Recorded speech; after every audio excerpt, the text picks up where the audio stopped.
আমার প্রিয় ছাত্রছাত্রীরা, সায়েন্স দুনিয়া ইন বাংলা ইউটিউব চ্যানেলে তোমাদের সবাইকে স্বাগত। আমি হলাম প্রশান্ত স্যার। আজকে আমি তোমাদের জন্য মাধ্যমিক 2020 যে প্রশ্নপত্র, সেখান থেকে যে শূন্যস্থান পূরণ যে ছখানা প্রশ্ন আছে, সেই প্রশ্নগুলোর সমাধান আলোচনা করব। এর আগে পার্ট 1 ভিডিও অর্থাৎ এমসিকিউ ভিডিওর যারা দেখোনি তারা এই ভিডিও ডিসক্রিপশন বক্সে চলে যাও, সেখানে ভিডিও লিঙ্ক দেওয়া আছে। তাহলে চলো আমরা শুরু করি মাধ্যমিক 2020 গণিত প্রশ্নের সমাধান। এটা হলো মাধ্যমিক 2020 প্রশ্নপত্র, যেমনটা তোমরা দেখতে পাচ্ছ, মাধ্যমিক কোশ্চেন পেপার 2020। তো এখানে মোট ছখানা শূন্যস্থান পূরণ আছে, ঠিক আছে, যার মধ্যে আমাদের কটা করতে হবে? মোট 5খানা করতে হবে, যার জন্য প্রত্যেকটার জন্য 1 নম্বর করে থাকবে। দেখো প্রথম প্রশ্নে কি বলছে, আনিসুর 500 টাকা 9 মাসের জন্য এবং ডেভিড 600 টাকা 5 মাসের জন্য একটি যৌথ ব্যবসায় নিয়োজিত করে, তাদের লভ্যাংশের অনুপাত হবে। তো প্রশ্নে যদি কোনোরকমভাবে কোনো আলাদা কোনো শর্ত যদি উল্লেখ না করে থাকে, তাহলে সবসময় জেনে রাখবে অংশীদারি কারবারে যত টাকা নিয়োগ করা হবে ব্যবসায়, অর্থাৎ মূলধনের যে অনুপাত হবে সেটাই হবে লভ্যাংশের অনুপাত। তো এখানে লভ্যাংশ অনুপাত বার করতে গেলে আগে আমাদের জানতে হবে আনিসুর এবং ডেভিড কত টাকা করে মোট মূলধন নিয়োগ করেছিল। যেহেতু আনিসুর 500 টাকা 9 মাসের জন্য নিয়োগ করেছে, ডেভিড 600 টাকা 5 মাসের জন্য নিয়োগ করেছে, যেহেতু দুজনার নিয়োগ করা টাকা ভিন্ন সময়ের জন্য নিয়োজিত হয়েছে, তো এক্ষেত্রে আমরা ধরে নেব যে 500 টাকা প্রত্যেক মাসে নিয়োজিত করেছে, ঠিক আছে, আনিসুর। আর ডেভিড 600 টাকা প্রত্যেক মাসে নিয়োজিত করেছে, অর্থাৎ আনিসুরের মোট মূলধনের পরিমাণ হবে 500 × 9। ডেভিডের 1 মাসের ভিত্তিতে মোট মূলধন হবে 600 × 5। তাহলে মূলধনের পরিমাণটা আমরা পেয়ে যাচ্ছি, তার অনুপাত বার করব, সেই অনুপাতটাই হবে লভ্যাংশের অনুপাত। তো খুব সহজ একটি অঙ্ক। তাহলে আমরা এখন এটাকে করে দেখি।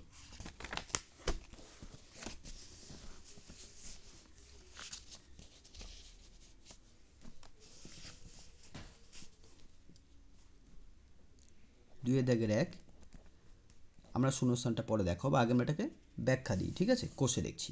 তাহলে আনিসুরের 1 মাসের ভিত্তিতে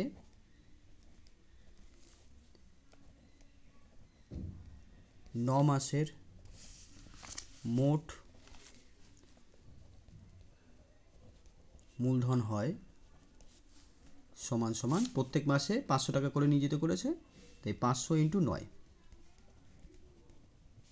এত টাকা।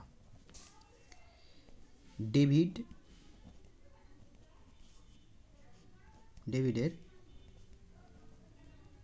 1 মাসের ভিত্তিতে 5 মাসের মোট মূলধন হয় 600 টাকা করে প্রত্যেক মাসে নিয়োজিত করেছে, 5 মাস নিয়োজিত করবে, অর্থাৎ 3000 টাকা। অতএব আনিসুর ও ডেভিডের মূলধনের অনুপাত হবে, এই দুটো অনুপাত আমরা করে দেবো 4500:300, দুটো করে 0 কেটে গেল, তাহলে 45:30 থাকবে। আবার 15 দিয়ে কাটলে 3 15 45, 15 2 30, অর্থাৎ 3:2। যেহেতু মূলধনের অনুপাত 3:2, তাহলে লভ্যাংশের অনুপাত হবে 3:2। যেহেতু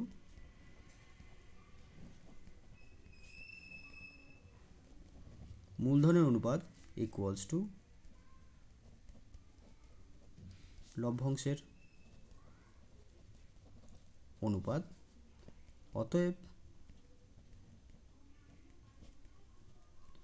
লভ্যাংশের অনুপাত হবে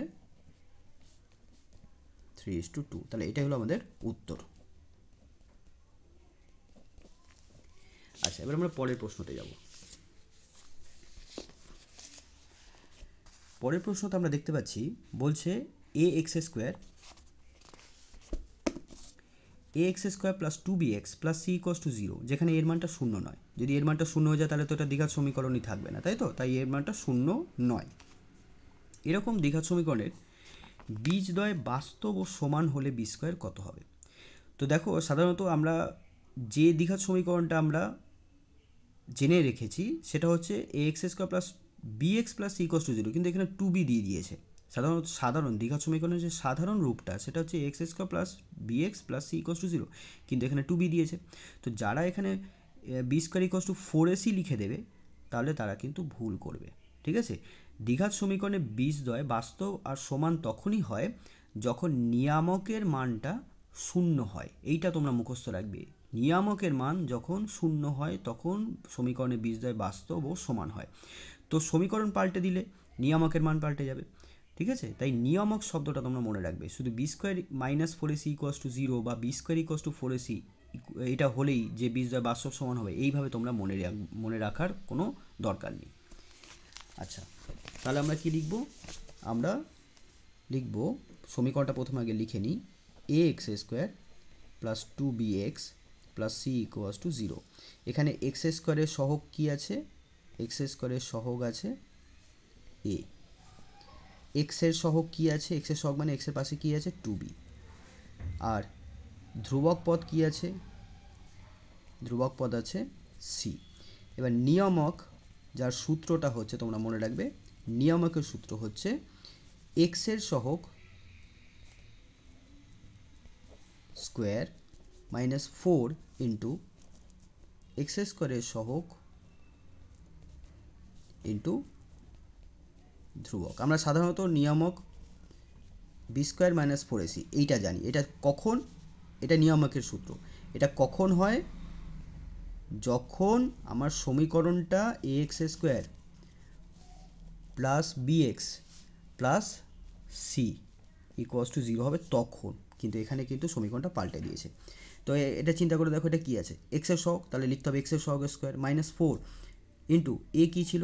এক্স স্কোয়ারের সহগ, আর সি কী ছিল? ধ্রুবক। তাহলে এইভাবে সূত্রটাকে মনে রাখার চেষ্টা করবে। তো এখানে আমরা দেখতে পাচ্ছি এক্স স্কোয়ারের সহগ এ, এক্সের সহগ টু বি আর ধ্রুবক পদ সি।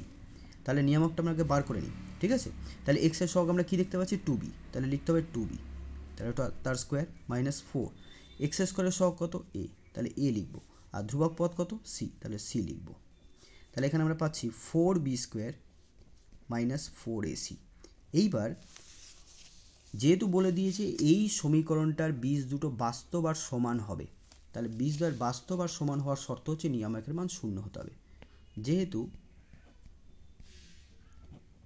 বীজ দুটি বাস্তব ও সমান, অতএব নিয়ামকের মান কত হবে? শূন্য। এবার যেহেতু নিয়ামকের মানটা আমরা বার করেছি, এটাকে আমরা লিখব জিরো। এবার আমরা কি করব?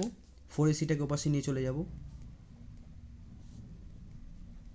তারপর ফোরটাকে ওপাশে নিয়ে চলে যাব বা ফোর ফোর কেটে দেবো। তাহলে কি পেলাম? B square equals to AC.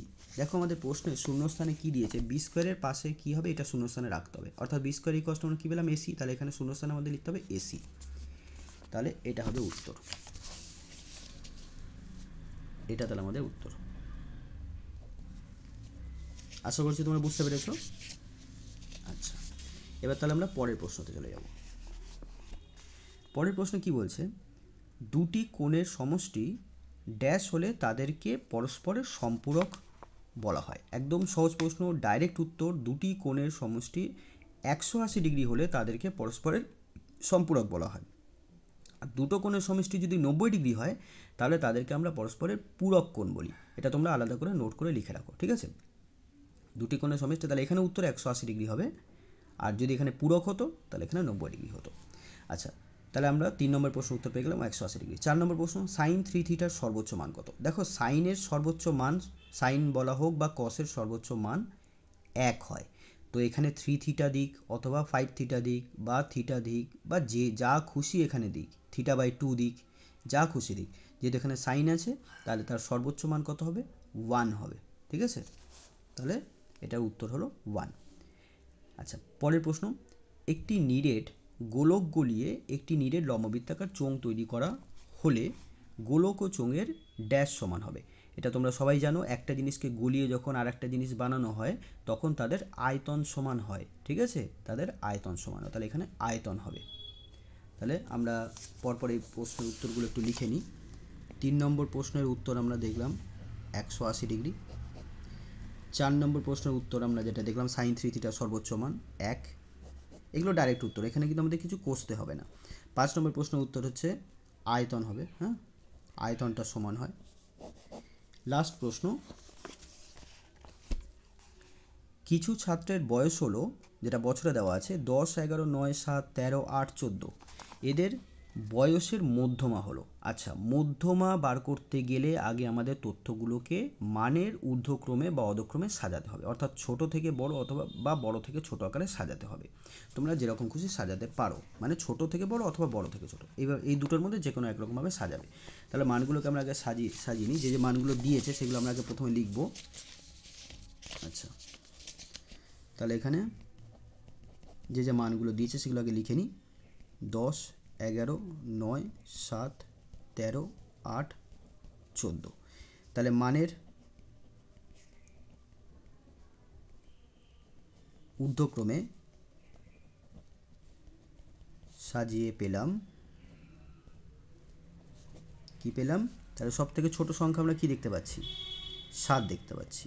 আচ্ছা, তারপর আমরা দেখতে পাচ্ছি 8, তারপর আমরা দেখতে পাচ্ছি 9, তারপর দেখতে পাচ্ছি 10, তারপর 11, তারপর 13, তারপর 14।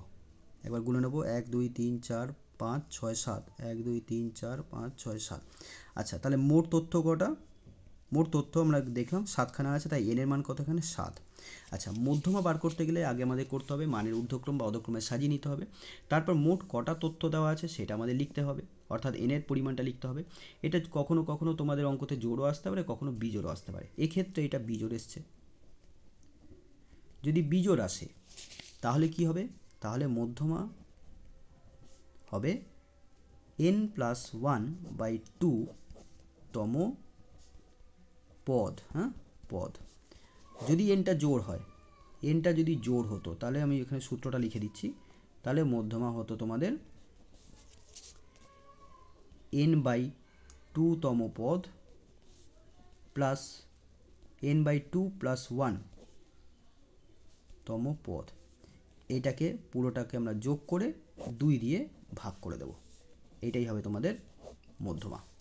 ঠিক আছে? তাহলে n/2 তম পদ আর n/2 + 1, অর্থাৎ n/2 তম পদ আর তার পরের পদটা, এই দুটোকে আমরা যোগ করে তাকে 2 দিয়ে ভাগ করব। সেটা হবে মধ্যমা। কখন? যখন এটা জোড় হবে। আর বিজোড় হলে খুব সাধারণ একটা সূত্র, n+1/2 তম পদ। আচ্ছা, n কত? 7, তাহলে 7-এর সাথে 1 যোগ করলে হবে 8, 8/2 তম পদ, অর্থাৎ 4তম পদ। এখন 4তম পদ মানে 1, 2, 3, 4, এটা প্রথম পদ, দ্বিতীয় পদ, তৃতীয় পদ, চতুর্থ পদ, অর্থাৎ 4তম পদ হচ্ছে 10, অর্থাৎ 10। তাহলে মধ্যমা কত হলো?